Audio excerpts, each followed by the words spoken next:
नमस्कार, आप सभी का स्वागत है हमारे चैनल जेपी वॉइस में। आज हम बात करेंगे परीक्षा फॉर्म से संबंधित, जो कि यहाँ स्क्रीन पे आप देख सकते हैं। साफ बताया गया है कि परीक्षा फॉर्म ऑनलाइन, जो कि आपको सेशन यहाँ पे दिख रहे हैं, जो कि 24-28 पार्ट 1 का है। तो सीबीसीएस के अंडर में जो 24-28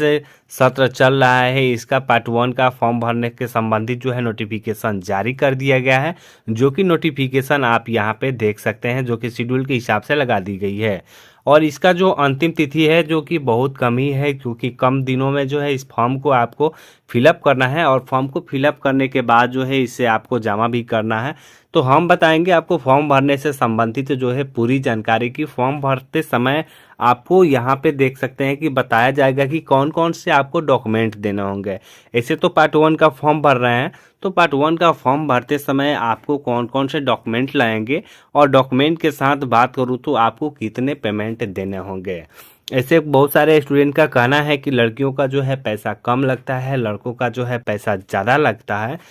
अदरवाइज अगर बात करूँ तो कैटेगरी वाइज जो है कि आपका शुल्क कितना लगेगा, तो उसमें जो है शुल्क की अगर बात करूँ तो प्रायोगिक और नॉन प्रायोगिक दो विषय होता है। तो जो प्रायोगिक के लिए विषय होता है उसका शुल्क अलग होता है, और नॉन प्रायोगिक के लिए जो होता है उसका भी शुल्क अलग होता है। और ये परीक्षा फॉर्म जो भरने की प्रक्रिया है बहुत ही इजी है, मतलब आसान है, जो कि आप सभी स्टूडेंट जो अगर चाहेंगे तो अपने मोबाइल से ही फॉर्म को ऑनलाइन भर के आप इसको फाइनली सबमिट कर सकते हैं। तो फाइनल हम आपको दिखाएंगे जो जयप्रकाश यूनिवर्सिटी द्वारा परीक्षा फॉर्म भरने से संबंधित जो है शेड्यूल जारी किया गया है, नोटिफिकेशन दिया गया है। उस नोटिफिकेशन में क्या क्या जानकारी दी गई है, जैसे कि अंतिम तिथि क्या होगी और फॉर्म भरने में आपको कौन कौन से डॉक्यूमेंट देने होंगे, और फॉर्म भरने के डॉक्यूमेंट के साथ साथ आपको कितने पैसे भी पेमेंट करना होगा, क्योंकि बिना पेमेंट किए आपका तो फॉर्म सबमिट नहीं हो सकता है। इसलिए तो आपको बने रहना है हमारे साथ वीडियो के अंत तक, और हम आपको बताएंगे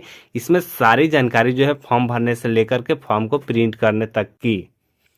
तो फाइनल हम लोग आ चुके हैं इस लेटर पे, और यहाँ पे आप देख सकते हैं कि जयप्रकाश विश्वविद्यालय छपरा परीक्षा विभाग द्वारा जो है ये लेटर जारी किया गया है। और यहाँ पे आपको विषय में बता दूं तो विषय में एक महत्वपूर्ण सूचना दी गई है, जो कि यहाँ पे देख सकते हैं स्नातक सेमेस्टर 1 सीबीसीएस 24-28 परीक्षा 2024 के परीक्षा पत्र एवं शुल्क विश्वविद्यालय में स्वीकार करने के विषय में ये लेटर जारी किया गया है। उसके बाद आपको यहाँ पे देख सकते हैं कि बताया गया है कि महाशय उपयुक्त विषय एवं निर्देशानुसार सूचित करना है कि स्नातक सेमेस्टर 1 सीबीसीएस 24-28 परीक्षा 2024 परीक्षा के पत्र एवं शुल्क के साथ विश्वविद्यालय के परीक्षा विभाग में निम्नलिखित तिथि के तक स्वीकार किए जाएंगे। यानी अगर बात करूं तो ये पूरे तिथि के अंदर ही आपको इसको स्वीकार किए जाएंगे, यानी डेट के बाद अगर आप जमा करते हैं तो इसको स्वीकार नहीं किया जाएगा, उसको कैंसिल कर दिया जाएगा।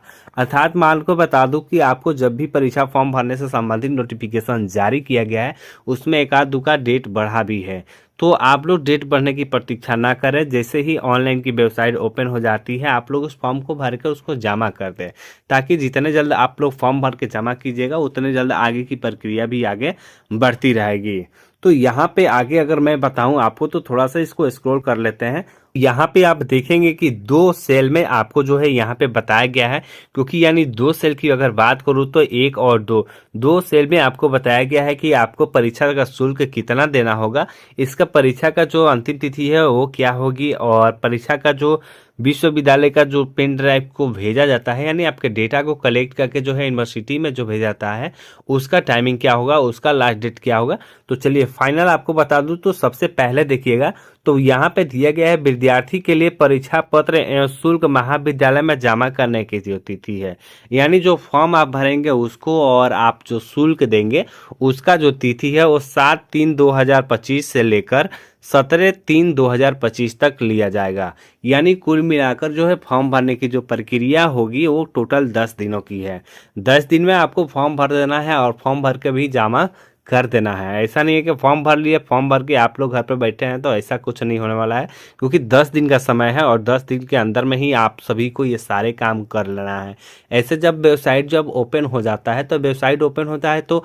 पहले ज़्यादातर फॉर्म गिरता है, तो फॉर्म गिरता है तो भरा जाता है, लेकिन जैसे जैसे अंतिम तिथि आता है तो वेबसाइट जो है थोड़ा स्लो चलता है, किसी दिन सर्वर नहीं रहता है, इस कारण बहुत सारे बच्चे बच जाते हैं, फॉर्म अप्लाई नहीं कर पाते हैं। तो आप लोग जैसे वेबसाइट खुले तुरंत आप लोग उसे अप्लाई कर दे, क्योंकि इसका अंतिम तिथि जो दिया गया है, स्टार्टिंग जो है आपको तिथि बता दिए कि 7/3/2025 से लेकर 17/3/2025 तक ऑनलाइन किया जाएगा। उसके बाद जो है कि यहाँ पे परीक्षा शुल्क आप लोग देख सकते हैं, बताया गया कि परीक्षा शुल्क के मध्य में निर्धारित शुल्क जो किया गया है वो मात्र 600 रुपये रखे गए हैं। यहाँ पे किसी प्रकार का जो है SC ST OBC जनरल छात्र और छात्रा का किसी का सामान नहीं रखा गया है, बस एक सामान जो है फीस है वो केवल है 600 रुपये, मात्र 600 रुपये आपको देने होंगे। उसके बाद जो है सेकंड में बताया गया है आपको कि महाविद्यालय द्वारा परीक्षा पत्रों को समेकित सूची एवं पेन ड्राइव के साथ विश्वविद्यालय के परीक्षा विभाग में भरने की जो तिथि होगी वो 19/3/2025 होगी। और बहुत सारे स्टूडेंट कहते हैं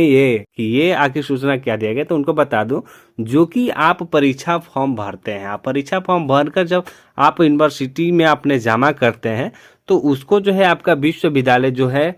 उसको पूरे डेटा को ले जाकर यूनिवर्सिटी में जमा करना होता है। तो ये स्कूल कर्मचारी के लिए डेट है, आप सभी स्टूडेंट के लिए जो डेट है वो 7 से लेकर 17 तारीख तक है, लेकिन स्कूल कर्मचारी का जो है, कॉलेज कर्मचारी का जो डेट है वो 19/3/2025 तक का दिया गया है। उसके आगे आप बता दूं आपको इसमें कौन कौन से डॉक्यूमेंट लगेंगे और फॉर्म भरने के बाद से आपको क्या क्या प्रक्रिया करनी होगी।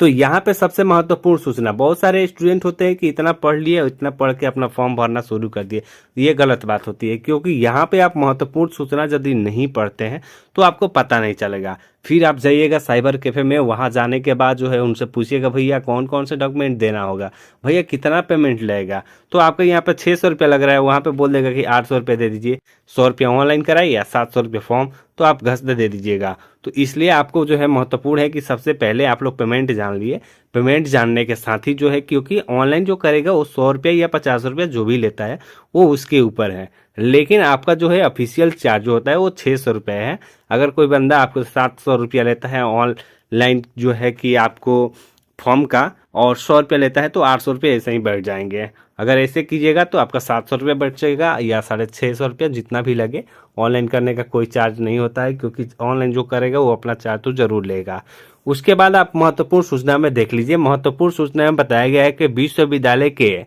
वेबसाइट www.jpv.ac.in पर दिए गए निर्देशक के अनुसार छात्र परीक्षा पत्र एवं परीक्षा शुल्क SBI का जो है यहाँ पे लिंक दे दिया गया है, आप इसे कॉपी कर सकते हैं, यहाँ हमारे डिस्क्रिप्शन में दिया गया है, वहाँ से ले सकते हैं। उसके माध्यम से भुगतान ऑनलाइन करेंगे, साथ ही उसका प्रिंट आउट कराकर संबंधित कागजातों के साथ संलग्न कर महाविद्यालय में सत्यापन कराकर जमा करेंगे। यानी जो है आप लोग पेमेंट कीजिएगा, उसका वेबसाइट भी दे दी गई है, आपको बारकोड भी मिल जाएगा वेबसाइट पे।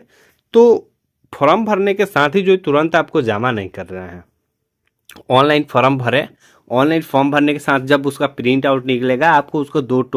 कॉपी निकलवाना है, एक कॉलेज में जमा करने के लिए, एक सेल्फ डिफेंस पे रखने के लिए। तो अब जो है जो फॉर्म भरिएगा उसको, फॉर्म को आपको जांच कराना होगा कि उसमें किसी प्रकार का कोई गलती तो नहीं है। अगर फॉर्म भरवा कर जमा कर देते हैं और उसमें गलती पाया जाता है तो उसको तुरंत जो है रिजेक्ट कर दिया जाता है, फिर आपका पैसा फंस जाता है। इसलिए फॉर्म भरवाने के बाद तुरंत उसके सत्यापन कराइए, तब उसको जमा कीजिए। उसके बाद यहाँ पे बताया गया है कि परीक्षा मंडल के निर्णय के अनुसार पंजीकृत छात्रों का